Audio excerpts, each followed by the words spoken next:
Arestado isang tauhan ng Philippine Coast Guard na tumutulong umano sa mga nag-a-apply sa ahensya kapalit ng pera.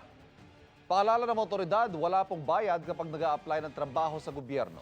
At nakatutok si Jomer Apresto, exclusive. Ikaw ay na-aresto namin sa Salang Sorso. Huli sa entrapment operation ng pulisya sa Redemptorist Road sa Parañaque City nitong Huwebes ng hapon ang isang miyembro ng Philippine Coast Guard. Sabi ng Southern Police District, nag-ugat ang operasyon sa sumbong ng isang aplikante matapos hindi tumupad sa pangako ang sospek na may ranggong Petty Officer 1. Nangako umano ang sospek sa mga aplikante ng PCG na tutulungan silang makapasok kapalit ng pera. Lumabas sa investigasyon ng pulisya na karaniwang target ng sospek ay ang mga aplikante na hindi pamilyar sa proseso ng recruitment.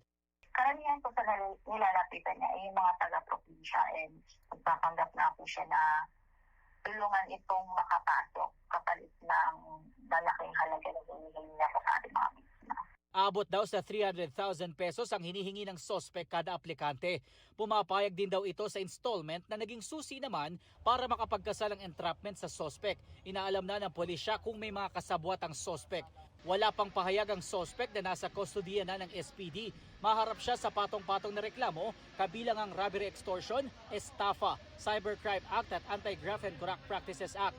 Naikipag-ugnay na rin ang SPD sa PCG para makapagsampa sa sospek ng kasong administratibo. Sa pahayag ng PCG, sinabi nila na agad i-report sa kanila sa oras na makaranas ng kaparehong modus.